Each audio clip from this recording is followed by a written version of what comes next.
Bonjour tout le monde. On vient présenter notre travail de synergie aide-soignante ergo on travaille sur le pôle centre, rive gauche, sur le centre hospitalier Le Vinatier. On voulait vous parler un petit peu de notre travail qu'on met en pratique au sein des équipes mobiles. On peut passer. Ouais, on peut passer à la diapo suivante. On va vous parler un petit peu de notre travail qu'on met en pratique avec nos patients qu'on prend en charge au sein de notre équipe. Donc je vais vous présenter un petit peu brièvement le dispositif. On a regroupé un petit peu nos missions. On est un suivi ambulatoire assez intensif et assez flexible sur nos équipes. Pour le domicile, on intervient au domicile des patients. On est une équipe pluridisciplinaire. On vous présentera sur le diapo suivant l'équipe pluridisciplinaire.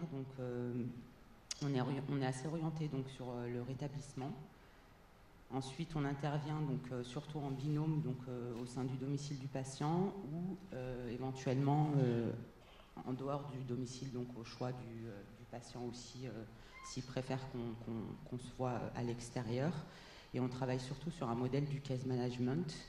Il y a mes collègues qui vous présenteront un petit peu le rôle du case management un petit peu sur un autre atelier. Après, il y a les indications. Excusez-moi, je suis un peu stressée. Donc si ça se ressent avec ma voix, je m'excuse. Les indications, on traite surtout la crise, la rupture d'équilibre, le dépassement du seuil de tolérance, et on est surtout, on intervient en alternative à l'hospitalisation. Ensuite, on a les transitions aussi sorties d'hospitalisation. On a la prise en charge aussi qui peut être durable pour des patients qui sont un petit peu complexes, entre guillemets, où il n'y a pas forcément de durée déterminée de la prise en charge selon les objectifs. Et c'est des patients qu'on suit au long cours, qui ont un peu de difficulté avec les symptômes, la maladie, pour se rendre à certaines structures comme le CMP, faire des relais de soins. On est sur l'hôpital, on est le G36M, c'est l'équipe mobile plus l'hôpital de jour de crise, qui vient aussi compléter l'offre de soins ambulatoires de notre pôle.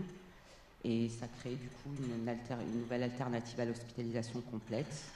Et les articulations, c'est vraiment un des points clés. On travaille énormément avec le CMP, avec l'hôpital aussi. C'est vraiment très très important, nos articulations, qu'on puisse faire avec nos collègues.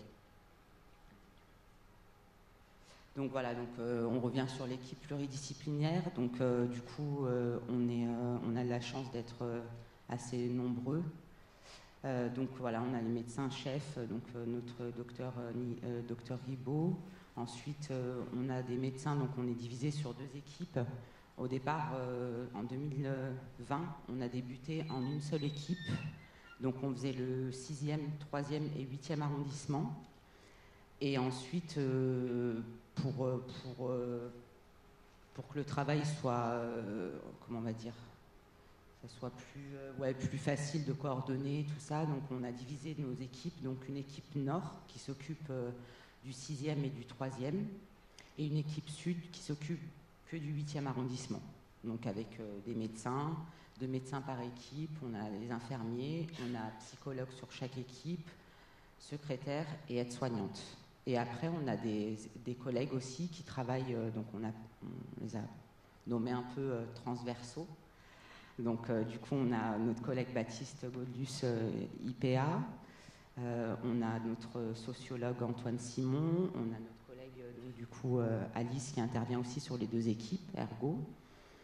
On a une assistante sociale et les pères aidantes. C'est très important.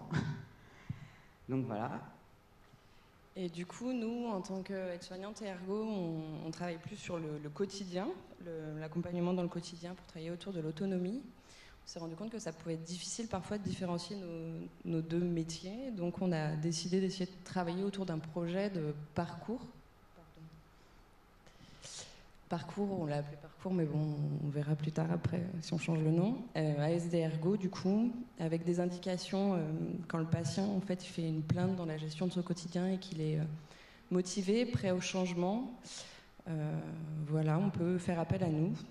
Les objectifs, du coup, c'est de favoriser la prise d'initiative, de décision, d'empowerment, remobiliser dans le quotidien et de sensibiliser à prendre soin de soi et de son quotidien aussi. Ouais. Donc voilà. L'idée qu'on a émise, du coup, ce serait de commencer par une période d'évaluation, d'évaluer les ressources, le bien-être, les difficultés et faire émerger une demande d'aide. Pour ça, on a différents outils, donc des évaluations plus spécifiques aide-soignante, que tu peux détailler si tu veux, ou des évaluations ergo. Moi, par exemple, j'utilise le MOOST ou les LADEP, qui est plutôt pluridisciplinaire pour le coup. De cette évaluation, du coup, découle des plans de soins.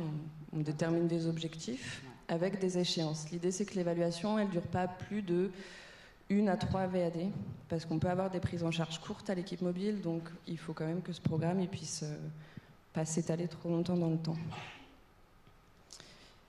Ensuite, donc, l'idée, c'est de mettre en place des séances. Pareil, là, pas trop de séances, on s'était dit 5 au maximum. Et des séances durant lesquelles on pourrait aborder différentes thématiques, l'alimentation, le rythme de vie, les démarches administratives, etc. Enfin, tout ce qui est noté là. Avec notamment des mises en situation dans l'environnement. Par exemple, je sais pas moi, une personne qui a pour projet de reprendre une activité professionnelle, mais qui a mis en avant que les transports en commun, c'était difficile. Bah voilà, on va essayer de comprendre pourquoi la prise des transports est difficile, et puis on va accompagner directement dans la cité, en fait, dans le bus, métro, etc. Voilà. Pas d'autre chose. Et ce qu'on aimerait réussir à faire, c'est de pouvoir proposer à la personne en fin de séquence en fait, de soins, c'est de proposer un espèce de plan de vie quotidienne avec des stratégies que la personne elle pourrait réutiliser pour qu'elle puisse remobiliser ses propres capacités. Et donc ouais, avec pourquoi pas un petit livret. On a un collègue qui a fait un petit livret dans un programme de psychoéducation. On aimerait bien s'inspirer de son travail pour que la personne elle puisse se ressaisir de ça. Et aussi, s'il y a une autre problématique qui émerge, voilà, on a d'abord travaillé sur la prise des transports en commun, mais qu'à la fin, la personne verbalise une autre demande d'aide, c'est possible aussi de recommencer une nouvelle séquence sur l'alimentation, travailler l'alimentation, etc. Donc ça, c'est quelque chose qu'on n'a pas encore tout à fait mis en place, on y réfléchit avec nos collègues, mais on espère que voilà, ça va pouvoir se mettre en place assez rapidement et de manière efficiente. Après, c'est ce qu'on fait déjà au sein de l'équipe, hein, on met déjà ça en place. C'est juste que voilà, on essaye de peaufiner un petit peu voilà, sur plutôt des supports que le patient voilà, puisse garder auprès de lui et que ça l'aide au quotidien. Et puis, comme elle a dit ma collègue, voilà, s'il y a une difficulté dans la prise en charge, on peut réintervenir assez rapidement. On est assez flexible, comme j'ai pu le dire au départ. Donc voilà. Et donc voilà. Eh ben, merci pour votre écoute.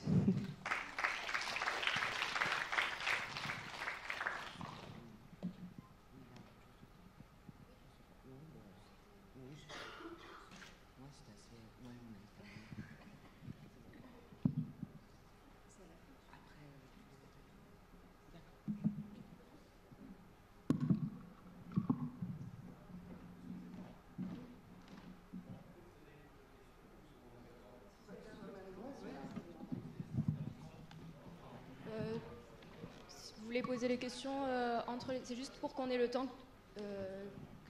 Oui, je suis aide-soignante. Pardon, je me suis peut-être pas présentée. Je suis aide-soignante sur l'équipe. Vous voulez le micro ou c'est bon?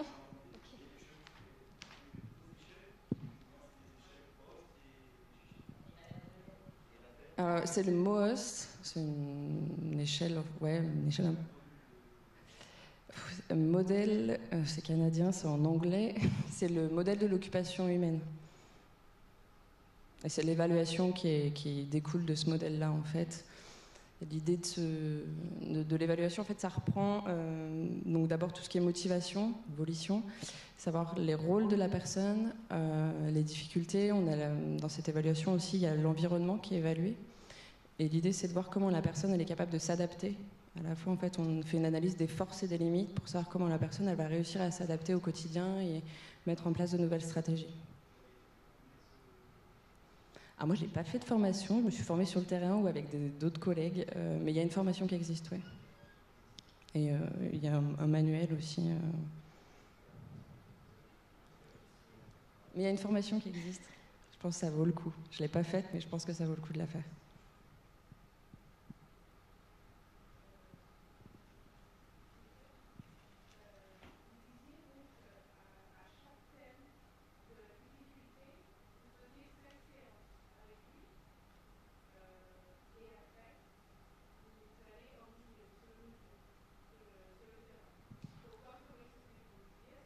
En fait, ça se fait directement dans le milieu. Nous, on a notre équipe, on reçoit pas les patients, on n'est pas habilité à recevoir les patients dans nos bureaux, donc on fait que en extérieur, soit dans le lieu de vie, où la personne elle veut pas nous recevoir, on peut faire au café du coin ou au parc.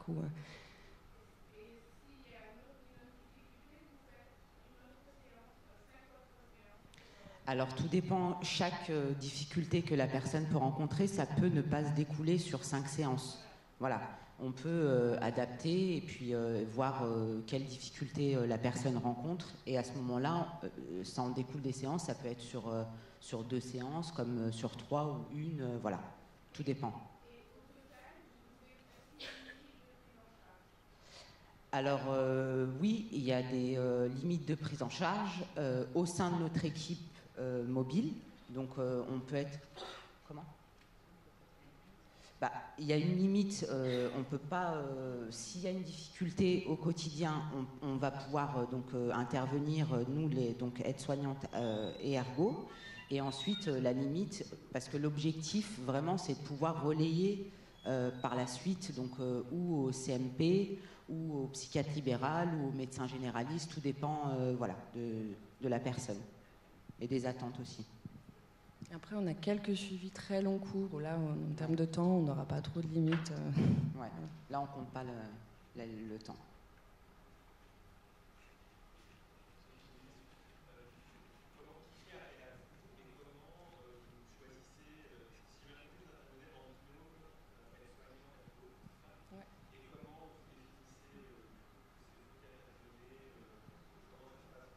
Alors nous, l'équipe fonctionne sur le modèle du case management. Du coup, nos collègues sont là et vous présenteront ça après. Et donc, c'est le case manager qui peut faire cette demande-là. Après, on a des rencontres régulières en équipe. Tous les midis, on se voit et ça peut être l'occasion de faire cette demande-là. Ou nous, on peut proposer aussi. Des fois, si on entend parler d'une situation et on se dit ça peut être bien. Donc, ça peut aller dans les deux sens, en fait. Et on intervient soit toutes les deux, soit on peut y aller, ma collègue Anne toute seule ou moi toute seule. Sur les premières visites, en général, c'est donc un psychiatre et un soignant. Donc en général, on met un infirmier sur la première visite parce que ça va déterminer le case manager du patient, du coup. Et ensuite, ils évaluent, voilà, ils font le premier entretien. Et derrière, il y a des demandes qui se font. Ça peut être ou juste moi, ou juste Alice, ma collègue, ou du coup, s'il y a vraiment besoin, on collabore ensemble et on fait ce travail-là ensemble. Oui.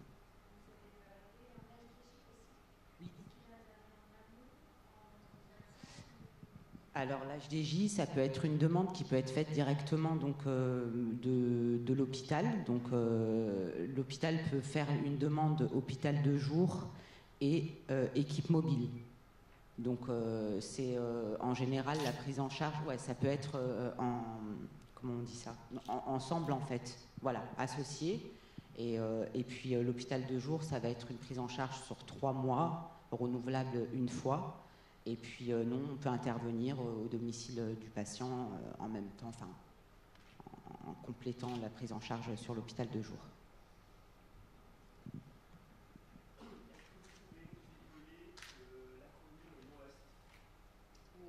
J'ai un trou de mémoire. Le MOH, c'est le modèle de l'occupation humaine, et le OS, mot OST, j'ai un trou. Notre médecin peut nous aider, non? Baptiste. MOS aussi. Mais je peux vous retrouver ça si vous voulez. Super.